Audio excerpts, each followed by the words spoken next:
On va traiter maintenant d'un sujet dont on a beaucoup parlé, dont on va encore parler, mais fort heureusement, il y a des hommes, des élus qui prennent cela en main. C'est le narcotrafic, si important, si dangereux, si prégnant, malheureusement, pour nous toutes et tous. Alors, c'est un honneur, un plaisir de recevoir le sénateur Étienne Blanc, sénateur du Rhône. Sénateur, bienvenue sur ce plateau. Bonjour. Merci d'avoir accepté cette invitation au sein de Agora Manager Group et à News Sécurité. Invitation qui aura été possible grâce notamment à Georges Fenech, ancien magistrat député. Je ne vais pas vous le présenter. Georges, bienvenue. Bonjour Jérôme, bonjour cher Étienne, monsieur le sénateur. Pour l'occasion, nous nous connaissons très bien, nous avons été élus ensemble au Parlement et nous sommes de la même région et de la même ville, Givors, n'est-ce pas? Natif de Givors. Natif de Givors. Donc Étienne, merci d'avoir répondu à notre invitation. Alors, juste, messieurs et Georges, ça va être très très important, ta présence avec le sénateur. Je rappelle qu'il y a eu... Vous êtes un des deux rapporteurs autour du narcotrafic, proposition de loi visant justement à sortir la France, comme vous le disiez, du piège du narcotrafic. Déjà, si on pouvait essayer de se donner une cartographie, où est-ce qu'on en est entre le moment où vous avez débuté ce rapport et là, aujourd'hui? D'abord, pour vous dire que ce rapport sénatorial, il est issu d'une demande des sénateurs de Marseille. Et 53 morts à Marseille dans des règlements de compte entre narcotrafiquants et notamment beaucoup de jeunes, de très jeunes. Et des événements considérables à Marseille, de violence. Et nous avons, quand nous nous sommes déplacés, vu ces vidéos de torture, dans des salles de torture dédiées à la torture à Marseille. Donc deux sénateurs ont demandé à ce que le Sénat se penche sur le sujet. Vous savez que la Constitution française prévoit que chaque assemblée peut organiser des commissions d'enquête pour faire le point sur des dossiers, et là sur ce dossier particulièrement grave qu'est le narcotrafic. Donc j'en ai été le rapporteur, Jérôme Durin, sénateur de Saône-et-Loire, en a été le président. Je voudrais le dire aussi, ce sont des sujets sur lesquels il faut trouver des consensus entre la droite et la gauche. Jérôme Durin est socialiste, moi je suis à droite. Eh bien nous avons réussi à présenter un rapport à l'unanimité de notre commission d'enquête. Les écologistes ont dit oui, les communistes ont dit oui, les socialistes, les centristes et les républicains dont je suis. Alors qu'est-ce que nous avons découvert? Ben, nous avons découvert un phénomène d'ampleur sur lequel sans doute pendant des années les pouvoirs publics n'ont pas agi à la hauteur des enjeux. Comment il se traduit ce phénomène d'ampleur? D'abord sur un chiffre d'affaires. Le narcotrafic, c'est entre 3 et 6 milliards d'euros. Par comparaison, le budget de la justice, il est à 7 milliards et demi. C'est 80% du budget de la justice. Dans le budget de la justice, vous avez la pénitentiaire, tous les agents pénitentiaires qu'on rémunère, le fonctionnement de nos centres de détention, de nos maisons d'arrêt, etc. Vous avez la justice judiciaire, la justice administrative, la rémunération des magistrats, des greffiers. C'est quand même un budget très important. Et bien, le narcotrafic, c'est 80% de ce budget-là. J'ai une question à poser à Étienne Blanc. D'abord, dire votre rapport, il était nécessaire. Votre enquête était nécessaire. Oui. Elle arrive au bon moment. Et le ministre de l'Intérieur s'inspire actuellement des propositions faites par le rapport pour mettre en œuvre une véritable politique. Et le ministre de l'Intérieur, c'est là-dessus que je voudrais avoir l'opinion d'Étienne Blanc, a évoqué le risque, la dérive d'une mexicanisation française, trafic de... Ça veut dire en réalité corruption aussi, hein. Est-ce que vraiment la France est menacée par ce qui se passe dans certains pays d'Amérique latine?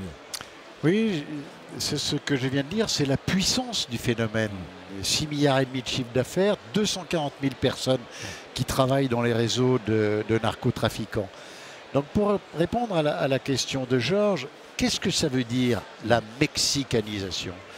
Le Mexique, c'est un pays dans lequel les réseaux de narcotrafiquants ont une influence sur la puissance publique. Comment elle se traduit, cette influence? Elle se traduit d'abord par la corruption. Et attention, en France, nous avons les premiers événements de corruption. Corruption dans les greffes de nos tribunaux. Corruption dans les greffes de nos maisons d'arrêt. Corruption dans la gendarmerie, dans la douane. Et un conteneur déplacé sur un port avec la complicité d'un agent douanier, ce sont des sommes considérables qui sont données aux agents douaniers. Donc c'est la première des choses. Attention, le narcotrafic est en train de pénétrer les centres névralgiques de l'État. Et puis, la deuxième caractéristique de la mexicanisation, c'est l'hyperviolence. On a eu en Europe une violence très lourde sur la famille régnante de Hollande. En Belgique, des menaces sur le garde des Sceaux, journalistes assassinés, avocats assassinés. Cette hyper-violence qui n'a plus aucune limite et que nous avons découverte à Marseille, c'est un des deuxièmes signes de la mexicanisation. Et puis, le troisième signe, c'est cette puissance colossale. Le nombre de personnes qui en vivent, les masses d'argent et l'organisation internationale qui donne de la puissance. On peut diriger depuis Dubaï, depuis l'Afrique du Nord, depuis l'Amérique du Sud. Oui, c'est ça, on n'est pas obligé d'être sur le site même. Bien sûr, on peut même être en prison. On peut même, depuis le fond de sa cellule, c'est ce qui est arrivé avec Amra, instrumentaliser un réseau de narcotrafic. Alors, il y a eu un temps très fort pendant cette commission d'enquête qui l'a mise véritablement en pleine lumière. C'est lorsque vous avez auditionné les magistrats de Marseille.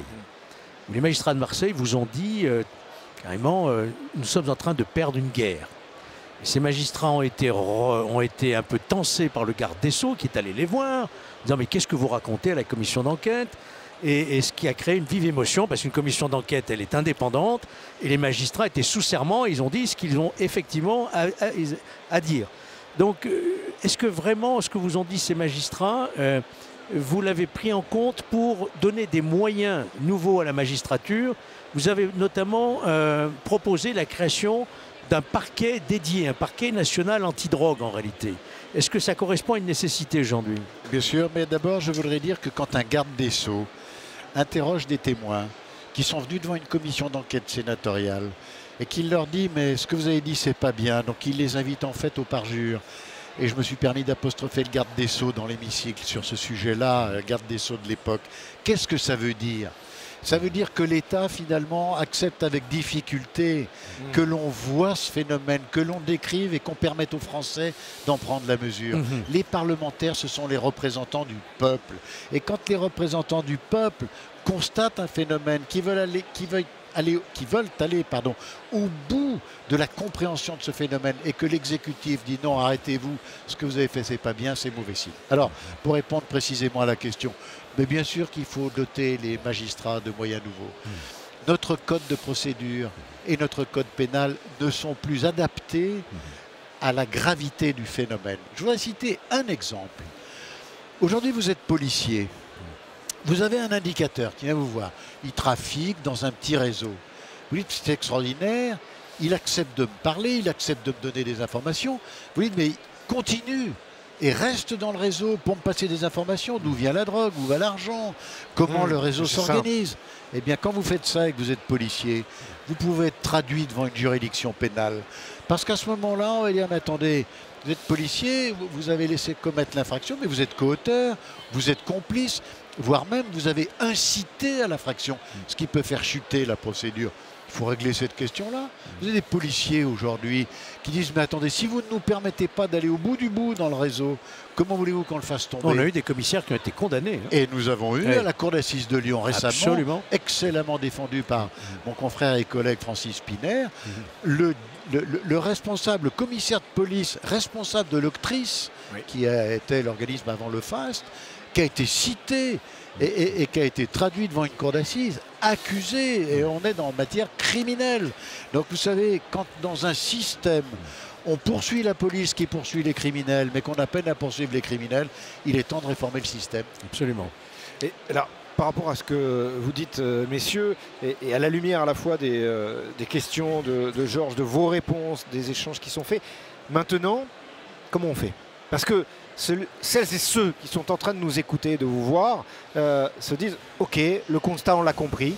votre dernière phrase résume parfaitement bien, je pense, le sentiment de tous et de toutes. C'est-à-dire qu'aujourd'hui, on est plus presque en train de condamner un policier qui est en train de pourchasser un criminel que, par facilité presque, que de pouvoir condamner plus facilement un criminel. Bon. Comment maintenant on fait votre rapport? Comment on va lui donner sens, qu'on va lui donner vie, on va lui donner corps? D'abord, moi je suis très heureux parce que ce rapport, encore ce matin, je participe à une table ronde ici au sein de l'association des maires, douane, police, gendarmerie, élus locaux, il a vraiment du sens. D'ailleurs c'est le travail du Sénat ça. Dans le consensus, finalement on réussit à se parler et à trouver les voies et les moyens qui font consensus pour lutter contre un phénomène. Alors évidemment un rapport c'est un rapport, Georges le sait mieux que moi. Nous avons dans nos ministères des foules de rapports qui servent aujourd'hui à caler des armoires et des commodes, malheureusement. Et ces rapports, ils ne sont pas traduits par des actions concrètes. Donc nous avons voulu, avec Jérôme Durin, préparer une proposition de loi. Au début, ça a un peu heurté parce qu'on était allé très vite. Hein. On a déposé notre rapport fin mai et en juillet, on déposait une proposition de loi. 20 articles. Et ces 20 articles, ils ont du sens. Je vous ai parlé tout à l'heure de la réforme du statut des infiltrés civils. La police nous dit c'est ce qu'il nous faut. Je pourrais vous parler aussi du système des repentis. Nous avons voté avec Georges les lois Perben 1 et Perben 2 qui ont créé le statut des repentis. Aujourd'hui, c'est un statut qui est peu utilisé pour des tas de raisons, de complexité, d'insécurité juridique. On va réformer ce statut. Si vous voulez faire tomber un réseau de narcotrafiquants, il faut qu'un jour, un haut responsable du narcotrafic, un haut responsable du blanchiment du produit du crime puisse rentrer dans le bureau d'un officier de police et qu'il dit écoutez voilà, moi maintenant ça suffit, j'ai décidé de changer de camp hein, et je veux aider la puissance publique à lutter contre ça. Et s'il est très très haut placé, mais il peut comme en Italie, quand on a fait tomber la mafia calabraise, quand on a fait tomber la mafia avec Busquetta, c'est ce qui s'est passé et ça a permis de détruire des réseaux entiers. Donc il faut adapter ce statut. Donc pour répondre précisément à votre question, nous avons dans ce texte apporté des réponses très précises à des demandes de nos services de police, de nos services des douanes, de nos services de justice. Un autre exemple, mais la spécialisation de nos juridictions. Vous avez aujourd'hui des jurés qui sont des gens comme vous et moi, qui sont des citoyens. Tout à fait. Vous leur faites juger des affaires criminelles, ils sont sous la menace. On sait où sont vos enfants, on sait où sont vos familles. Il faut sortir de cela, il faut avoir des juridictions spécialisées, mais comme on l'a fait pour le terrorisme, et ça marche. Hein, les lois sur le terrorisme, elles ont permis de lutter efficacement. Donc, il faut transposer un certain nombre de dispositions de lutte contre le terrorisme à la lutte contre le narcotrafic. Alors, il y a aussi toute la question de la consommation. Il y a le trafiquant et puis il y a la demande, le consommateur. Est-ce que vous avez fait des propositions aussi pour peut-être incriminer plus fortement les consommateurs?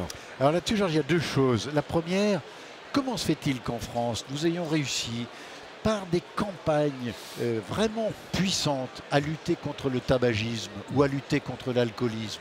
Le tabagisme, il fait mal au foie, le tabagisme, il fait mal au poumon. Je parle à un fumeur repenti. L'alcoolisme... Moi, effectivement. Eh oui. Mais je vois que les nouvelles se répandent. Et moi aussi. Ah, bienvenue au club alors.